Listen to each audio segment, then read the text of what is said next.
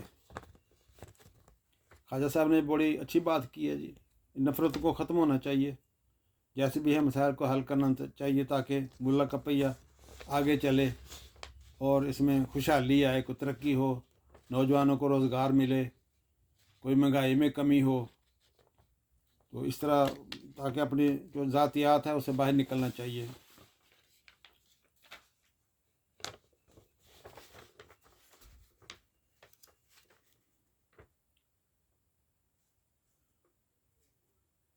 ناظرین، مبینہ طور پر لاہور میں اچھرا کے علاقے میں ایک خاتون نے عربی پرنٹ والا لباس زیب تن کر رکھا تھا، جس کو کچھ لوگوں نے عربی کی بے ادبی سمجھ کر اس عورت کو تنقید کا نشانہ بنایا، مذمت کی اور عورت کو ہراساں کیا۔ خبر کے مطابق اس وقت حکومت کے پاس بہترین موقع تھا چند لوگوں کو نشان عبرت بنا کر پورے معاشرے کے لیے مثال قائم کر دیتے۔ اس نے مزید کہا، راوی نے یعنی خبر لکھنے والے نے، خبر دینے والے نے مزید کہا ہے کہ عورت کو ہراساں کرنے والے لوگوں کی شکلیں اس ویڈیو میں واضح ہیں، اشتعال دلانے والے بھی، گولی مارنے کی دھمکی دینے والا بھی، مزید لوگوں کو اکسانے والے بھی، اس عورت کے اپنے ہاتھ سے کپڑے اتارنے کی دھمکی دینے والا بھی۔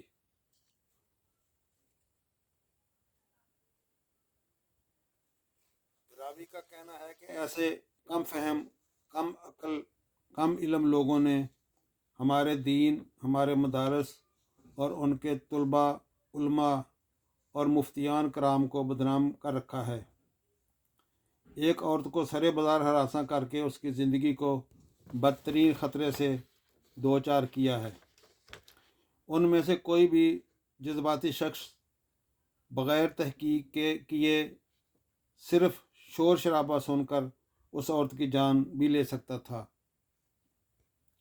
اس کیس میں کچھ گرفتاریاں اور سخت سزائیں ہو جائیں تو ہر جگہ دین کے ٹھیکیدار بن کر جتھے بازی کرنے والوں کو لگام دی جا سکے گی۔ یاد رہے کہ اس عورت کے لباس پر غور کرنے سے پتہ چلا ہے کہ اس پر صرف عربی میں لفظ حلوہ، جس کا معنی خوبصورتی بنتا ہے، پرنٹ کیا ہوا ہے۔ یہ ناظرین، اس کا شائبہ تو ہوتا ہے کہ اس کے اوپر عربی لکھی ہوئی ہے، لیکن غور سے دیکھنے کے سے پتہ چلتا ہے کہ صرف لفظ حلوہ لکھا ہوا ہے پرنٹنگ میں۔ تو حلوے کا مطلب عربی میں خوبصورتی کا بنتا ہے، تو لہذا لوگوں نے ایسے ہی جمگٹا اکٹھا کر کے اس عورت کو کافی ہراساں کیا، تو جو کہ کسی طور بھی قابل فخر بات نہیں ہے۔ تو ہمیں دین کے معاملے میں جذباتی ہونے سے پہلے ہمیں اس کی اصلیت جان لینی چاہیے۔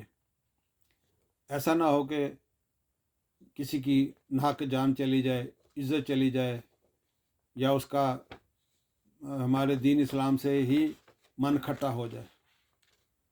تو ناظرین، دعا ہے کہ اللہ تعالی ہم سب پر، آپ پر، میرے پر اور وطن عزیز پر اپنی مہربانیاں فرمائے، ہمارے لیے مزید آسانیاں پیدا کرے۔ ناظرین، میری ویڈیو اگر اچھی لگے تو اس کو پلیز لائک کر دینا، سبسکرائب کر دینا اور اپنے قیمتی فیڈ بیک سے آگاہ کرنا۔ اسی کے ساتھ اجازت چاہوں گا۔ اللہ حافظ۔ پاکستان زندہ باد، پاک فوج پائندہ باد۔